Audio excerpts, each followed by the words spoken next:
Hey guys, Jayo Mata here in America. I'm in a state called Michigan, in southeast Michigan actually. And just near me, a couple of days ago, there was a school shooting. And a 15-year-old boy got a hold of his father's gun, took it to school, and killed 4 of his classmates. And he put 8 others in the hospital. Now, I'll tell you the truth. I watched the news when this happened. A bunch of the people from my social media contacted me, and they knew I was in Michigan and said, "Hey, Matt, there's been a shooting. I hope you're okay. I don't know if you know anybody there." And I had been working on my van here to try to build it out. This is my van. I'm going to drive around America with this van and tell you interesting stories of America and anywhere I go through this van. I'm very excited about it. But the news came, and I read it, and to tell you the truth, I think I'm a bit numb. In America, we had, like the original big school shooting story was a city called Columbine, a school called Columbine. And it rocked the entirety of the United States. People talked about it. People pondered how to fix it. People worried and contemplated their lives and hugged their kids, and it lasted a long time. It was almost a months of reflection on society and what are we doing wrong? How is this happening? And then there was another shooting, and then another, and then another, and then another. And I think that was over a decade ago. And today, when you hear news in America of a shooting in a school, it's just another day.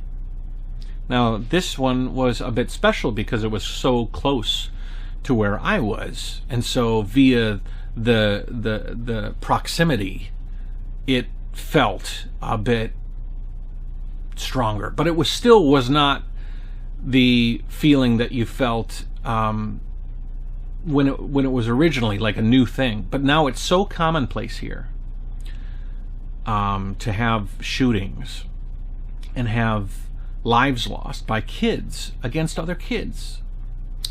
And I can't help but think about my time in China.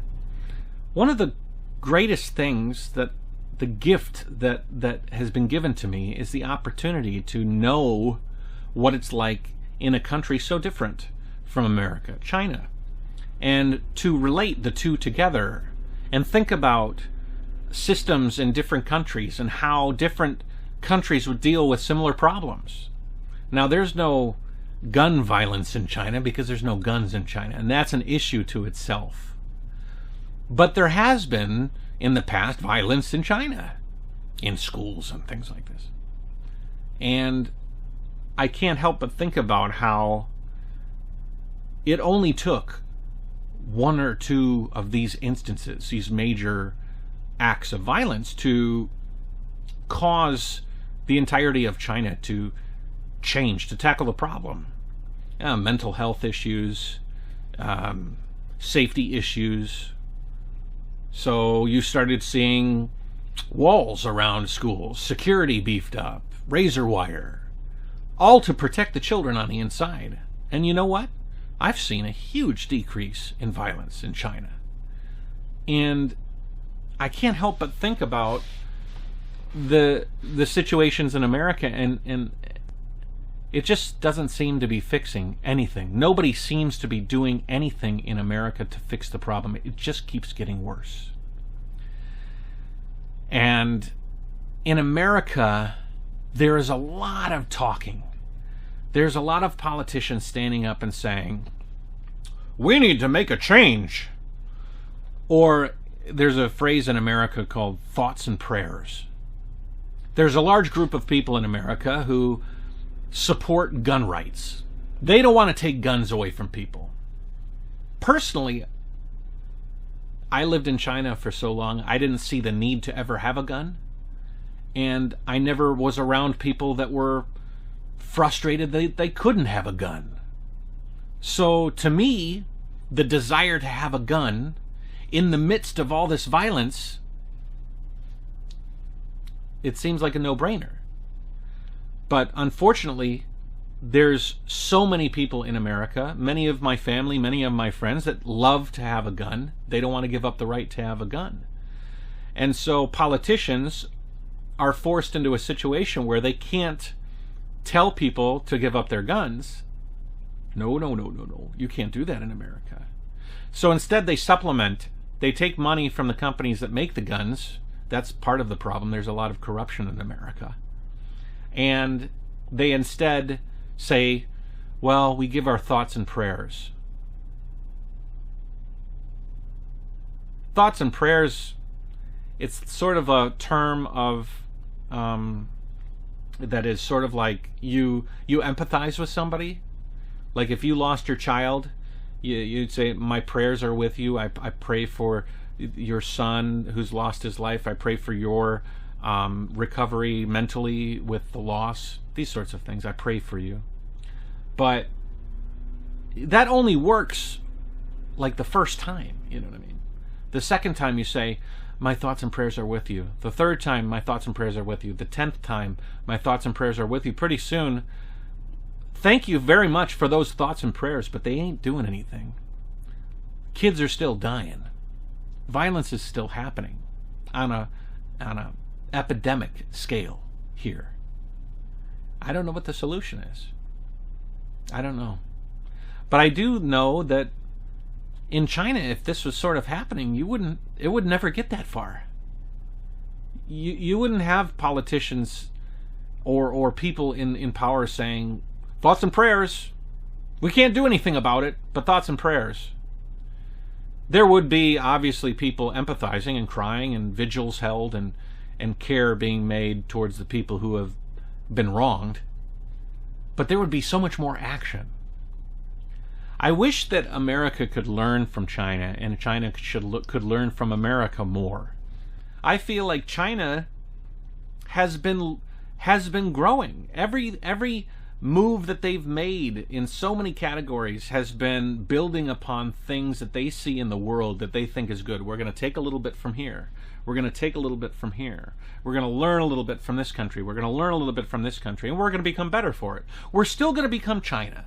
We're still going to be China and abide by the norms that we've designed for ourselves as a country. But we are going to evolve. We're going to take a little. And you know, if you say that in America, they'll say China stole our technologies. China stole all our ideas. So everything is built upon something else. I wish that America would steal some good ideas from China. Good social ideas.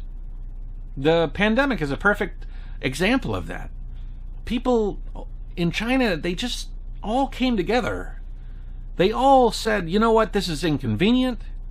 We may not like it, but we're all going to work together because, you know what, it's for the greater good. We're all going to get through this together. Like masks, wearing masks, taking vaccines. Americans are beating themselves up, tearing themselves to shreds, arguing about whether or not to take vaccines. That kid did not have the right to take his gun there, but he stole his dad's gun. He took it to school, and this story has repeated itself so many times, and it doesn't seem like any solutions are being made because there's too much arguing. Whereas in China, like it or not, they would have found a solution. And I wish sometimes that America could look at China and say, how did China work so efficiently together to solve this problem, whatever the problem is, let's say pandemic. But in America, they blame so much on the government of China. They call the government of China bad or evil or mean or nefarious. And so it's a perfect situation for them to not listen to any good stuff that comes out of China. I'm not going to listen to it because the Chinese government, we don't like that government. It's really incredible. It's ignorant, and it's blinding them to learning any lessons. Because if China does anything good, they'll paint it as it's not good because we don't like China. And that's a real shame. I'm trying to be a voice in the world. Positive voice about America, positive voice about China, positive in different ways, but also objective. And I just can't stomach how much of a decline America is in, and how much they just continue to blame and obfuscate all of their problems, especially when it comes to China. No country's perfect, but to not learn from a country that can teach you a lesson in any way is a shame. China's learning from the world every day. I see it in the decade more that I lived in China. I saw China always implementing programs that were built upon things that they had seen around the world, and I think that's great. It's not stealing; it's learning. It's doing things the right way. I don't know. Just very frustrating. Anyways, take it easy, guys. I just wanted to talk to you a little bit about this because I think it's an important subject. And thank you. Talk to you later, guys. Jayo. Bye-bye.